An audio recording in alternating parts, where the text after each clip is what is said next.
السلام علیکم ورحمۃ اللہ وبرکاتہ۔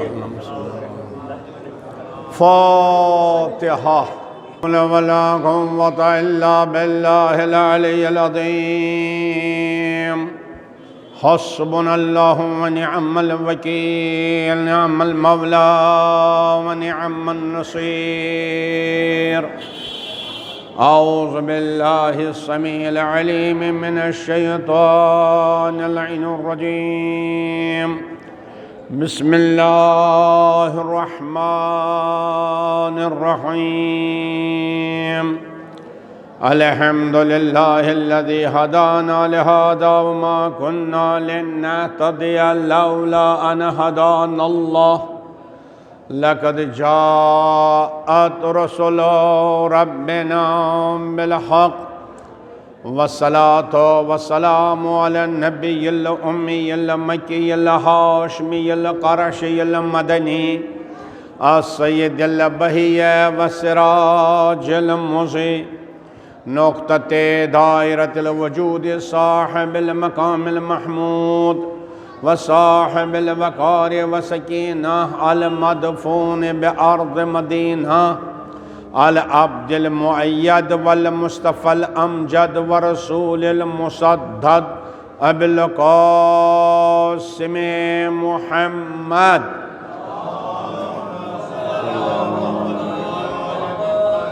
وعلى آله الطيبين الطاهرين المعصومين المظلومين الغر الميامين المنتجبين الأكرمين، الذين أذهب الله عنهم الرجس وطهرهم تطهيرا۔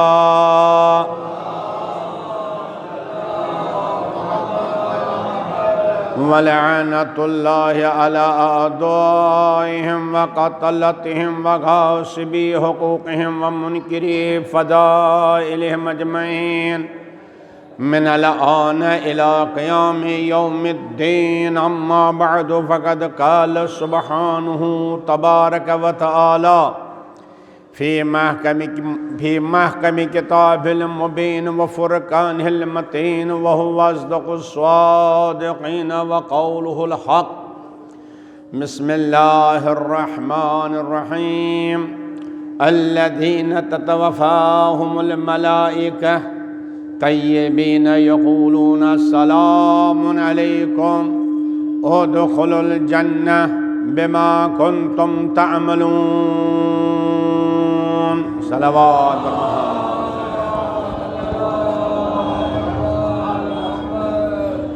ارباب ایمان، اول گزارش ہے کہ ایک مرتبہ سورہ حمد، 3 مرتبہ سورہ قل هو اللہ احد کی تلاوت کر کے مرحومہ امیر جہان بنت مہدی حسین کی روح کو ایصال فرمائیں۔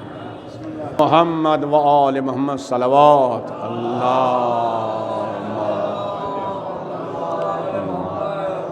ارباب ایمان، ایصال ثواب کی مجلس ہے، مجلس ترحیم ہے ایک مومنہ کے سلسلے میں جو بظاہر ہماری بزم سے اٹھ کے چلی گئی ہے، ہمارے سامنے نہیں ہے، لہذا ان کے وارثین نے یہ مجلس رکھی ہے۔ مگر جیسے ہی ایسی مجلسیں ہوتی ہیں، جہاں بھی ایسی مجلسیں ہوتی ہیں، تو عام طور پر ذہن میں یہ تصور ہوتا ہے کہ جو ہماری بزم سے اٹھ گیا، چاہے مرد ہو چاہے عورت ہو، جو ہم سے دور ہو گیا تو وہ تو مر گیا، مر کے مٹ گیا، ختم ہو گیا، اور ہم اپنے کو زندہ تصور کرتے ہیں۔ مگر اگر ہم قرآن کا فلسفہ دیکھیں گے، توجہ کیجئے، جو اس دنیا سے نکل جاتا ہے، ہم سے جدا ہو جاتا ہے، کیا واقعی وہ فنا ہو جاتا ہے؟ کیا وہ واقعی مردہ ہے؟ تو خلاق کائنات پروردگار عالم آواز دے رہا ہے کہ یاد رکھو، جو مومن مومنہ اس دنیا میں رہتے ہیں، اس کے بعد جب ہم ان کو اپنی بزم میں بلانا چاہتے ہیں، وہ ہمارے مہمان ہوتے ہیں۔ اور اصول یہ ہے کہ جب بھی کہیں مہمان آتا ہے، اس کا استقبال کیا جاتا ہے۔ لہذا خلاق کائنات پروردگار عالم ارشاد گرامی ہے پروردگار عالم کا کہ ہوش میں آ جاؤ، سنو، جس کو ہم اپنی بزم میں، اپنے قرب میں، اپنے دربار میں، اپنی بارگاہ میں بلانا چاہتے ہیں، تو ہم صرف ملک الموت کو نہیں بھیجتے ہیں، الذین تتوفاہم الملائکہ، نہ جانے کتنے ملائکہ کو ہم بھیجتے ہیں۔ کیوں بھیجتے ہیں؟ ان کو لانے کے لیے۔ جیسے آپ کسی مہمان کو جاتے ہیں اسٹیشن پر لانے کے لیے یا ایئرپورٹ لانے کے لیے، اللہ آواز دے رہا ہے کہ ہم اپنے مہمان کو بلاتے ہیں، ہم ملائکہ کو بھیجتے ہیں۔ تو یہ ملائکہ کیا کرتے ہیں؟ چنانچہ جیسے آپ پہلی بات اپنے مہمان سے ہی کرتے ہیں کہ آپ کہتے ہیں سلام علیکم۔ قرآن مجید آواز دے رہا ہے کہ یہ ملائکہ جب اس میرے بزم میں آنے والے کو استقبال کرتے ہیں تو کہتے ہیں سلام علیکم۔ ایک صلوات بھیجئے بر محمد۔ آپ ذرا اندازہ کیجئے، جس کو ملائکہ سلام کریں کیا اس کو مردہ کہہ سکتے ہیں؟ ارے کوئی مردے کو سلام کرتا ہے؟ کہیں آپ نے دیکھا ہے کوئی مردے کو؟ نہیں، سب زندہ کو سلام کرتے ہیں۔ تو جیسے آپ زندہ کو سلام کرتے ہیں، اگر ملائکہ سلام کرتے ہوں تو کیا اس کو مردہ کہا جا سکتا ہے؟ اور ملائکہ خود تو کچھ نہیں سلام کرتے ہیں، لا یسبقونہ بالقول، وہ تو ایک لفظ بھی بولتے نہیں ہیں، بلکہ بولنے والا کوئی اور ہوتا ہے، ملائکہ آپ تک پہنچانے والے ہوتے ہیں۔ اسی طرح جیسے یہ مائک ہے، میرا کام ہے بولنا اور آپ تک یہ مائک پہنچا رہا ہے، اسی طرح اللہ نے آواز دی سلام میرا ہوتا ہے، ملائکہ تجھ تک پہنچاتے ہیں۔ لہذا جس کو اللہ سلام کر رہا ہو اس کو مردہ نہیں کہہ سکتے، بلکہ اس کی زندگی کی سلامتی کی ضمانت ہے۔ صلوات بھیجئے بر محمد۔ تو اللہ سلام کر رہا ہے، اللہ اکبر۔ اور اس کے بعد جب سلام کرتے ہیں ملائکہ، جب سلام کرتا ہے اللہ، آپ مومن کو مومنہ کو آ جا میرے قرب میں، آ جا میرے بزم میں، تو پھر کہاں رکھتے ہیں؟ کہاں رکھتا ہے اللہ؟ جو اس دنیا سے چلا جاتا ہے، کوئی مرد ہو مومن ہو اور کوئی عورت ہو، کہاں؟ ارے مٹیا برش کے قبرستان میں؟ کیا اس مٹی میں جہاں آپ نے کسی قبر کو بنایا؟ اللہ نے آواز دی سنو، جب تمہیں کوئی مہمان آنے والا ہوتا ہے کیا تم اس کو کوڑے کرکٹ میں رکھتے ہو؟ کیا آپ اپنے مہمان کو ایسی جگہ پر رکھتے ہیں جہاں کیچڑ ہو، جہاں گندگی ہو؟ بتائیے، اللہ آواز دے رہا ہے کہ جیسے جب بھی کوئی مہمان آنے والا ہوتا ہے تو آپ اپنا کمرہ سجاتے ہیں، اپنا مکان سنوارتے ہیں۔ ارے مہمان آنے والا ہے، ارے تخت لگا لو، ارے بیڈ لگا لو، ارے جب جس کے پاس جیسی صلاحیت ہو ویسے وہ فرش بچھاتا ہے کہ نہیں؟ تو اللہ آواز دے رہا ہے کہ جب تو بندہ ہو کر اپنے مہمان کا اتنا احترام کرتا ہے، میں تو خالق ہوں، میں اکرم الاکرمین ہوں، میں اصدق القائلین ہوں، تو کیا میں اپنے مہمان کو کیچڑ میں رکھ دوں؟ کیا میں اپنے مہمان کو مٹی میں رکھ دوں؟ نہیں، بلکہ ملائکہ کیا کہتے ہیں؟ سلام علیکم، تم پر سلامتی ہو، تم زندہ ہو، ادخلوا الجنہ، جنت میں داخل ہو جاؤ، بما کنتم تعملون۔ ایک صلوات بھیجئے بر محمد۔ تو دو باتیں اس آیہ مبارکہ میں، یعنی جو بھی اس دنیا سے چلا جاتا ہے ملائکہ اس کا استقبال کرتے ہیں، آپ کو بھی جانا ہے، ہم کو بھی جانا ہے، جانے والے جاتے رہتے ہیں، تو ملائکہ سلام کرتے ہیں۔ تو ملائکہ جب سلام کرتے ہیں کہتے ہیں کہ داخل ہو جاؤ جنت میں۔ اب بتائیے کون سی جنت ہے؟ کس جنت میں جانا ہے؟ اس لیے کہ ہمارا عقیدہ ہے، ہمارا ایمان ہے، جنت و جہنم کا فیصلہ تو قیامت کے دن میں ہوگا، محشر میں ہوگا۔ اگر کسی نے اچھے اعمال بجا لائے ہیں، اچھے اعمال اس نے کیے ہیں تو اس کو جنت ملے گی، اور خدا نخواست اگر برے اعمال ہیں تو اس کو سزا ملے گی، مگر قیامت کے دن۔ متوجہ ہیں کہ نہیں؟ بہرحال میں اس پر زیادہ عرض نہیں کرنا چاہتا، مگر ایک جملہ تو عزیزان گرامی، قیامت کے دن حساب و کتاب ہوگا۔ اسی لیے ہمارے ہاں یہ اصول ہے، ہمارے ہر مسلمان کے ہاں یہ مسئلہ ہے، ہر فقہ میں، چاہے حنفی، شافعی، حنبلی، مالکی، اگر کسی نے نماز نہیں پڑھی ہے اس کی نماز پڑھواؤ، اگر کسی نے حج نہیں کیا ہے اس کا حج ادا کراؤ، اگر کسی نے روزہ نہیں رکھا ہے اس کا روزہ رکھواؤ۔ تو اب اگر پہلے ہی جنت میں جانا ہے تو پھر نماز پڑھوانے کی ضرورت کیا ہے؟ یہ کون سی جنت ہے؟ کیا یہ وہ جنت ہے جنات تجری من تحتها الانہار؟ ایک صلوات بھیجئے بر محمد۔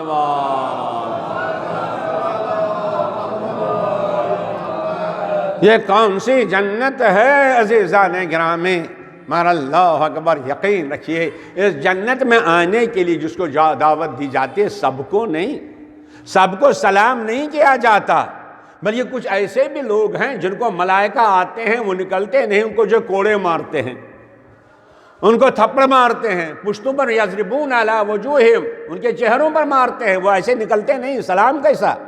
ان کو کیسے کہیں گے جنت میں داخل ہو جائے؟ لیکن ہم ان کی بات کیوں کریں؟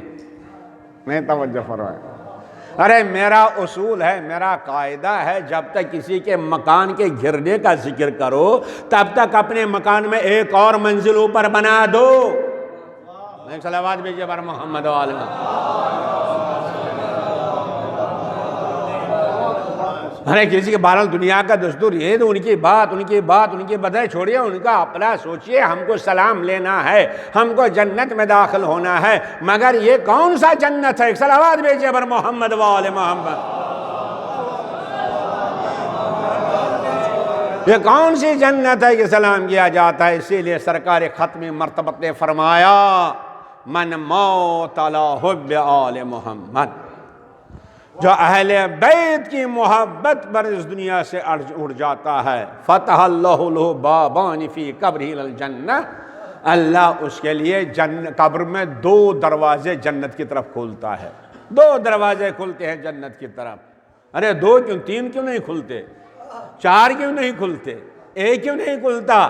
تو نبی نے فرمایا کہ میں کہہ چکا ہوں الحسن والحسین سیدہ شباب اہل الجنہ، حسن اور حسین جوانان جنت کے سردار ہیں، ادھر حسن کی جنت ہوگی، ادھر حسین کی جنت ہوگی۔ ایک صلوات بھیجئے بر محمد و آل محمد۔ عزیزان گرامی، بہرحال ایک جملہ عرض کرتے ہوئے آگے بڑھنا چاہتا ہوں۔ اب آپ بتائیے سلام کس کو؟ کیا یہ سلام سب کو ملتا ہے؟ کیا سب کے پاس سلام آتا ہے؟ نہیں، قرآن مجید آواز دے رہا ہے طیبی، ان کے لیے سلام ہے جو پاک و پاکیزہ ہوں، جن کے پاس طہارت ہو، جہاں نجاست نہ ہو، جہاں گندگی نہ ہو، جہاں رذالت نہ ہو، جہاں کثافت نہ ہو، جہاں کوئی پریشانی نہ ہو، وہاں سلام آتا ہے اللہ کا۔ آپ سلام لے لیجئے، آپ کے گھر سلام آئے گا، ملائکہ آپ کو سلام کریں گے، مگر شرط ہے کہ طہارت، پاکیزگی، نجاست نہ ہو، رذالت نہ ہو، گندگی نہ ہو۔ مگر کیا کیجئے گا، ہمارے ہاں تو وہ سب سے زیادہ مقدس سمجھا جاتا ہے جس کے کالر میں 2 کلو میل کچیل ہو۔ ارے بڑا متقی ہے، بڑا پرہیزگار ہے، دیکھ نہیں رہے ہیں، پھٹے ہوئے کپڑے پہنے ہوئے ہیں۔ ارے مگر قرآن مجید آواز دے رہا ہے جب ہماری بارگاہ میں آنا، کیسے آنا؟ مسجد جامع میں آنا، یہ مسجد میں نہیں آنا ہے، بارگاہ الہی میں آنا ہے، بس ایک لفظ، یہ قرب الہی میں آنا ہے۔ کیسے آنا ہے؟ قرآن مجید آواز دے رہا ہے جب کبھی ڈیوٹی پر جاتے ہو نا، ارے کسی آفیسر کے سامنے اچھا سا لباس ہو، کوئی گندا لباس نہ ہو، ارے دھل کے پریس کر کے بہترین لباس، کیوں؟ آفیسر کے سامنے جانا ہے۔ اور اگر کہیں دعوت پر جانا ہے، چاہے مرد ہو چاہے عورت ہو، سج دج کے جاتے ہو کہ نہیں؟ اپنے کو سجاتے ہو کہ نہیں؟ اپنے کو دیکھتے ہو چہرے کہ نہیں؟ ارے بہترین لباس، ارے کس کے پاس جاتے ہو؟ خذوا زینتکم عند کل مسجد، یاد رکھو جب ہماری بارگاہ میں مسجد میں آنا تو زینت لگا کے آنا۔ ایک صلوات بھیجئے بر محمد و آل محمد۔ جب بارگاہ الہی میں آنا، جب مصلی پر آنا، خذوا زینتکم، اپنے کو سجا کے آنا، اپنے کو سنوار کے آنا، اپنے کو جمیل بنا کے آنا۔ مگر ہم کیا کرتے ہیں؟ آفیسر کے پاس گئے بہترین لباس، دکان پر گئے تو بہترین لباس، سیلز میں رہے تو بہترین لباس، اب آئے بارگاہ الہی میں، مصلی پر آئے تو پرانی لنگی تلاش کرتے ہیں۔ نہیں توجہ نہیں، کیا پھٹا ہوا لباس، پرانا لباس تلاش کر رہے ہیں۔ ارے اللہ نے آواز دی، کسی آفیسر کے پاس گئے، سج کے گئے، وہ کیا دے گا؟ دعوت میں گئے، سج کے گئے، بہترین لباس پہن کے گئے، وہ کیا دے گا؟ سنو، میرے پاس آؤ، زینت لگا کے آؤ، اس لیے میں جمیل ہوں، جمال عطا کروں گا۔ میں صاحب کمال ہوں، کمال عطا کروں گا۔ ایک صلوات بھیجئے بر محمد و آل محمد۔ اس لیے الحمدللہ متوجہ ہیں، لذا بارگاہ الہی میں آنا ہے تو سج دج کیا، مگر سج دج کے آنے میں پہلا کام ہے طہارت۔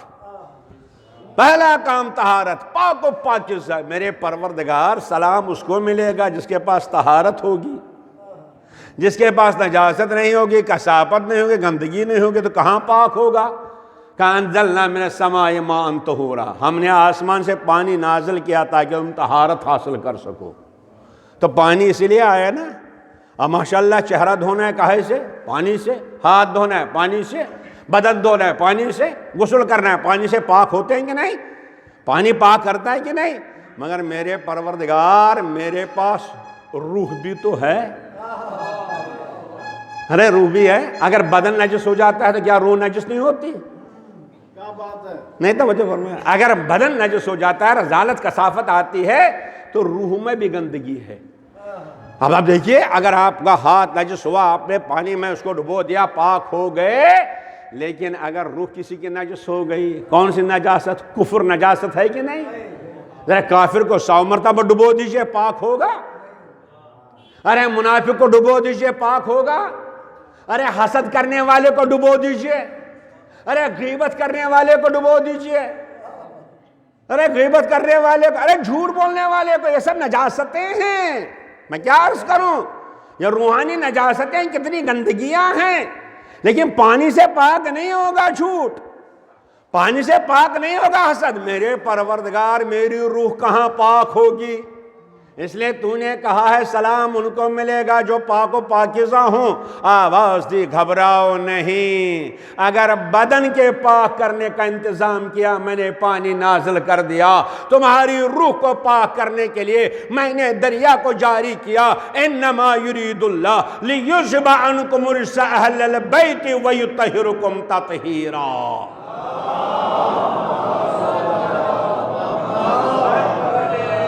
ایک صلوات بھیجیں بر محمد والم۔ بس توجہ سنیے گا، بس پاک و پاکیزہ ہونے کے لیے اس دریا کو تلاش کیجئے۔ مجالس ہوتی ہیں، مجالس ہوتے ہیں، بیانات ہوتے ہیں، سب دریا ہے، دریائے تطہیر ہے۔ اس وقت آپ آئے ہیں پاک ہونے کے لیے۔ پاک ہونے کے لیے الحمدللہ سلام ملے گا، مگر اس کے بعد انسان کو پاک ہونے کے لیے کچھ شرائط ہیں۔ ادخل الجنہ، جنت میں داخل ہو جائیے۔ بس توجہ سے سنیے گا، کس جنت میں، کون سی جنت؟ بہرحال ہمارے بچے بھی علم اٹھاتے ہیں تو جنت کے لیے، روزہ رکھیں تو جنت کے لیے۔ بہت سے لوگ ایسا کہتے ہیں، ارے بس ماتم کرو تو جنت تو مل ہی جائے گی، نماز پڑھنے کی ضرورت کیا ہے، عبادات بجا لانے کی ضرورت کیا ہے، مسجد میں جانے کی ضرورت کیا ہے؟ لیکن عزیزان گرامی، ذرا جنت پہچانیے، کس جنت کے پیچھے آپ ہیں؟ ایک صلوات بھیجئے بر محمد والے۔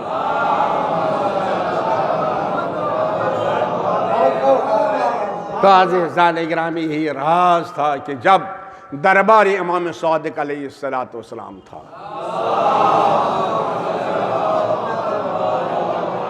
امام صادق کے دربار میں شاگرد ہیں، آئیں سننے والے، بیان ہو رہا ہے، بیان ختم ہو گیا، ایک جوان نے دعا کی، کہا پروردگار ہمیں جنت نصیب فرما، ہمیں جنت دے دے۔ امام کے روئے ناز دن پر غیظ و غضب کے آثار ظاہر ہو گئے۔ کہے تمہیں کیا ہو گیا؟ تمہیں دعا کرنا بھی نہیں آتا ہے؟ توجہ سنیے گا، جو یہ کہتے ہیں کہ چاہے کچھ کرو یا نہ کرو، بس ماتم کرو تو جنت، مجلس کرو تو جنت، جنت جنت۔ امام نے فرمایا کیا مانگا تم نے؟ کہا حضور جنت تو مانگی میں نے، اس سے زیادہ کیا مانگوں؟ امام نے فرمایا تم تو جنت میں ہو، یہ دعا کرو کوئی تم کو جنت سے باہر نہ نکالے۔ ایک صلوات بھیجئے بر محمد وآل محمد۔ بلند آواز صلوات بھیجئے بر محمد وآل۔ امام نے فرمایا آپ جنت میں ہیں، کوشش کیجئے کوئی آپ کو جنت سے باہر نہ نکالے، دشمن نہ آئے۔ ارے مولا پھاکے ہو رہے ہیں، رات میں غذا نہیں تو ہم جنت میں کیسے؟ فرمایا الستم مقرنین بامامتنا، کیا تم ہماری امامت کو نہیں مانتے ہو؟ کہا حضور کیوں نہیں؟ کہا امامت ہی جنت ہے۔ یہی راز ہے عزیزان گرامی، جنت تک پہنچنے کے لیے ذمہ داری کا محسوس کیجئے۔ چنانچہ ایک دن سرور کائنات منبر پر آ گئے، ختمی مرتبہ منبر پر آ گئے، کہا مانگو جو کچھ مانگنا ہے۔ اب آپ بتائیے، اگر الحمدللہ ہماری قسمت بھی بیدار ہو جائے، ایک بھی امام تشریف لائیں اور منبر پر آ جائیں، کہو مانگو جو کچھ مانگنا ہے، اب آپ بتائیے سب تو مانگنے کے لیے تیار ہوں گے نا؟ تو رحمتاً للعالمین نے فرمایا مانگو جو کچھ مانگنا ہے، اس لیے کہ دریائے رحمت میں تلا تم ہے۔ ایک جوان کھڑا ہو گیا، جوانوں یہ ایصال ثواب کی مجلس ہے، توجہ سے سن لینا دو چار باتیں۔ جوان کھڑا ہو گیا، کہا حضور جب آپ طائف میں تھے لوگ آپ کو پتھر مار رہے تھے، آپ لہو لہان تھے، ہم نے آپ کو بچایا۔ کہا ٹھیک ہے تو مانگو آپ کیا مانگنا ہے۔ تو جوان نے کیا مانگا؟ کہا حضور مجھے 200 بکریاں دے دیجئے اور ایک چرواہا۔ ہاں ارے حضور فرمائیں جو کچھ مانگنا ہے۔ یہ کیا مانگ رہا ہے؟ میں دیکھیں آپ کو ہنسی تو آئے گی نا، لیکن آپ سوچیں اگر ہم ہی ہوتے تو آپ کیا مانگتے؟ بھائی مانگے کوئی؟ جناب پیغمبر نے فرمایا دے دو اس کو 200 بکریاں، چرواہا بھی، مگر فرمایا افسوس افسوس اس جوان کو کیا ہو گیا، اس نے مانگا کیا؟ اس نے کیوں نہیں اس نے اتنا مانگا جتنا بنی اسرائیل کی بڑھیا نے مانگا تھا۔ ایک صلوات بھیجئے بر محمد۔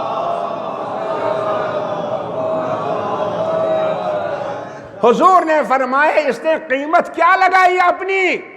یاد رکھو نماز کے بعد جب آپ ہاتھ اٹھاتے ہیں دعا کرتے ہیں وہی آپ کی قیمت ہے، دکان پر جو جاتے ہیں دن بھر آپ سوچتے ہیں وہی آپ کی قیمت ہے۔ قیمت کیا لگائی؟ اس جوان نے کیا قیمت لگائی؟ اگر ہماری قیمت صرف اتنی ہے کہ ہم دن بھر میں 100 روپیہ کمائیں، بس اتنی قیمت ہے، تو حضور نے فرمایا اس کو کیا ہو گیا؟ میں نے کہا تھا مانگو جو کچھ مانگنا ہے۔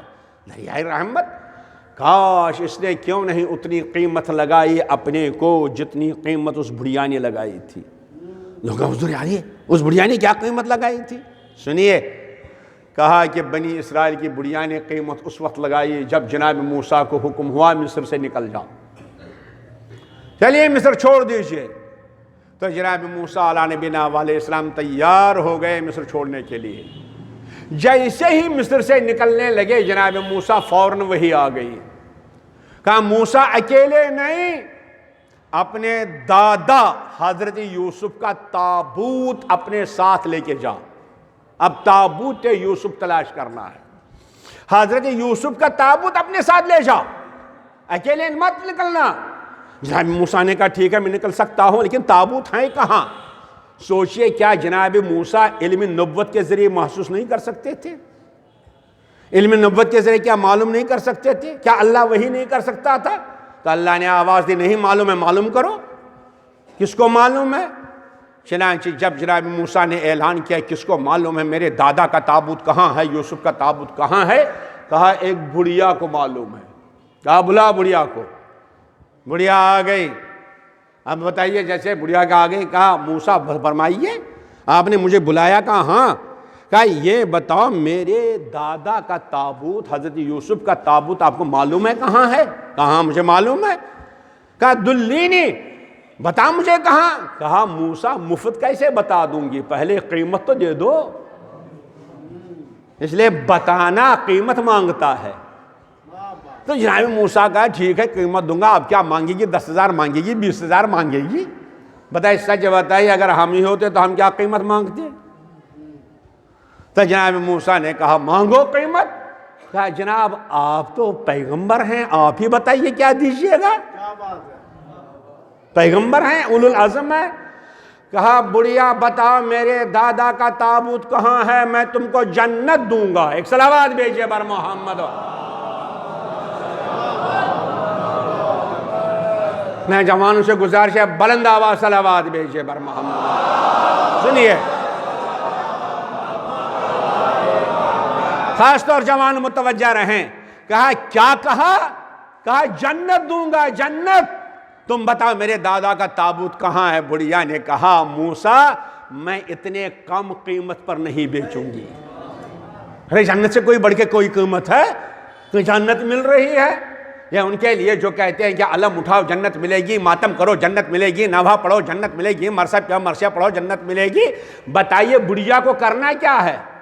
بڑھیا کو اتنا ہی بتانا ہے نا ایک نبی کا تابوت کہاں ہے، یعنی تابوت ہے، جنازہ ہے، بدن کیسا ہے، گویا بڑھیا کو ذکر پیغمبر کرنا ہے۔ اس لیے بڑھیا ذاکرہ ہے اور موسیٰ سامی ہے، سننے والا، متوجہ ہے کہ نہیں؟ تو یہی تو ذکر کرنا ہے نا، یوسف کا تابوت کہاں ہے، یوسف کی میت کہاں ہے، یوسف کا انداز کہاں ہے، یعنی ذکر یوسف کرنا ہے۔ کہا کہ میں یوسف کا ذکر جنت کی قیمت پر نہیں کروں گا۔ بڑھیا نے بتا دیا جب جناب یوسف کے ذکر کی قیمت جنت نہیں ہو سکتی ہے تو کیا حسین کے ذکر کی قیمت؟ ایک صلوات بھیجے بر محمد وال۔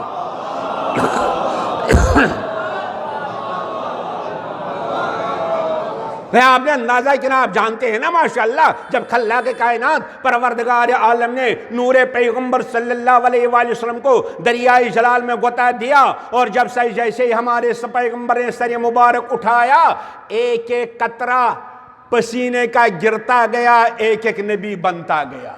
آدم ہمارے نبی کے جبین مبارک کا ایک قطرہ، یوسف ایک قطرہ پسینہ۔ تو پسینے کے ذکر کی قیمت جب جنت نہیں ہو سکتی، حسین پسینہ نہیں، حسین خون پیغمبر۔ ایک صلوات بھیجے بر محمد وآل محمد۔ کس چیز کے بدلے ذکر حسین بیچتے ہو؟ کس چیز کے بدلے علم اٹھا دو؟ جنت رے جنت نہیں، بڑھیا نے آواز دی نہیں، اس کی قیمت، ذکر حسین کی قیمت جنت نہیں ہو سکتی۔ پھر جناب موسیٰ نے کہا بتاؤ، اے بڑھیا بتا تب قیمت۔ کہا آپ نے جنت، کہا میں اس پر نہیں بیچوں گی، اب سنو قیمت دینا ہے تو دے دو۔ کہا کیا؟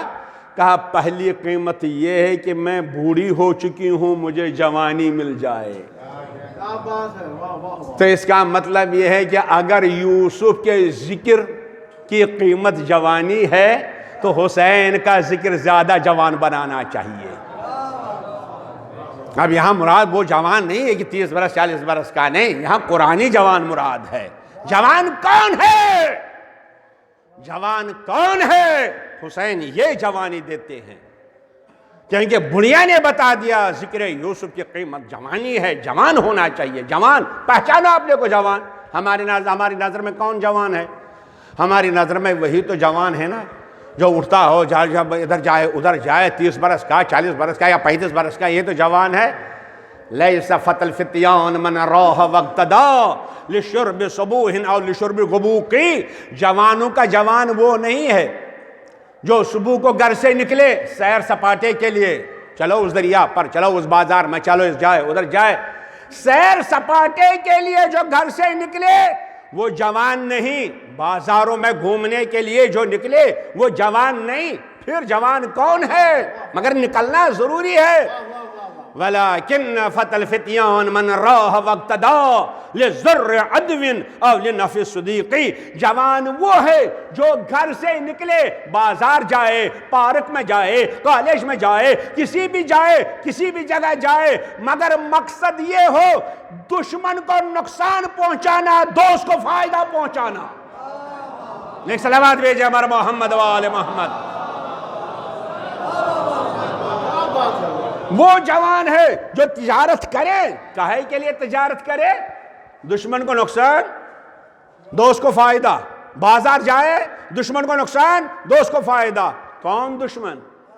کیا وہ جو ہمسایہ ہے ذرا اس سے اختلاف ہوا وہ دشمن ہے؟ کسی مومن سے ذرا انبن ہوئی دشمن ہے؟ نہیں، قرآن مجید آواز دے رہا ہے، الم اعہد لکم یا بنی آدم ان لا تعبدوا الشیطان انہ لکم عدو مبین۔ تمہارا سب سے بڑا دشمن شیطان ہے۔ جوان وہ ہے جو گھر سے نکلے شیطان کو نقصان پہنچانے کے لیے۔ ایک صلوات بھیجیں بر محمد وآل محمد۔ گھر سے نکلو شیطانی کمر توڑ دو۔ کب ٹوٹتی ہے شیطانی کمر آپ جانتے ہیں نا؟ جب آپ نماز جماعت کے لیے جاتے ہیں شیطانی کمر ٹوٹتی ہے۔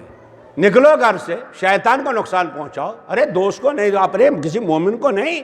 لہذا اگر تجارت بھی کرنا ہے شیطان کو نقصان پہنچاؤ، دشمنان اہل بیت کو نقصان پہنچاؤ، او لنفع صدیقی، یا کسی دوست کو فائدہ پہنچانے کے لیے۔ دوست کون ہے؟ وہی جو سگریٹ والا دوست ہوتا ہے، وہی دوست۔ پتہ نہیں آج کے پہلے تو سنیما والے دوست بہت ہوتے تھے، پہلے نہ ہوتے تھے، اب تو جیب میں سنیما ہے، اب کیا کریں۔ لیکن جب جاتے تھے ایک دوسرے سے کہتا تھا چلو آج ٹکٹ میں دے دوں گا، کیا اسی کو فائدہ پہنچانا ہے؟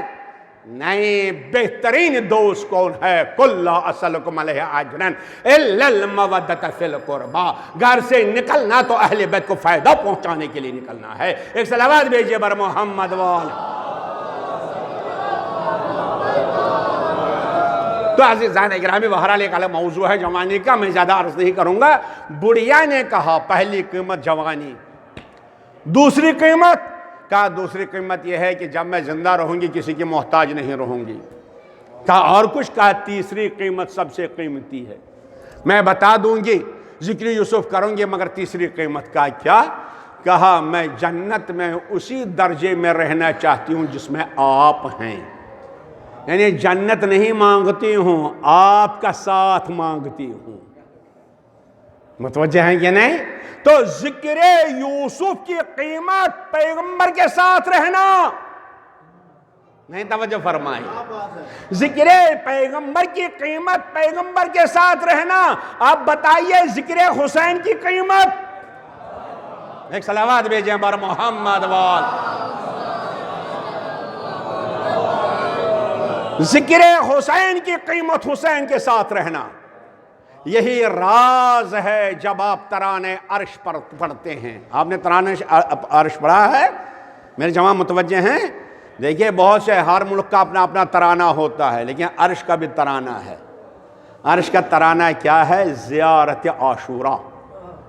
زیارت عاشورہ میں آپ کیا کہتے ہیں؟ ایک صلوات بھیجئے بر محمد والے۔ زیارت عاشورہ، زیارت عاشورہ میں آپ کیا کہتے ہیں؟ سلام کرتے ہیں، السلام علیکہ یا ابا عبداللہ، اے مولا حسین آپ پر ہمارا سلام، آپ کے اہل بیت پر ہمارا سلام، جو آپ کے ساتھ شہید ہوئے ان پر ہمارا سلام۔ اس کے بعد کیا کہتے ہیں؟ فَأَسْأَلَ اللَّهَ الَّذِي۔ اب یہ ماتم کرنے کے بعد، یہ مجلس کرنے کے بعد، یہ علم اٹھانے کے بعد، یہ نوحہ پڑھنے کے بعد، یہ خطابت کرنے کے بعد، یہ ماتم کرنے کے بعد، یہ میں نے سب کچھ کیا میرے مولا، اب اللہ سے صرف ایک چیز مانگتا ہوں، اس اللہ سے جس نے آپ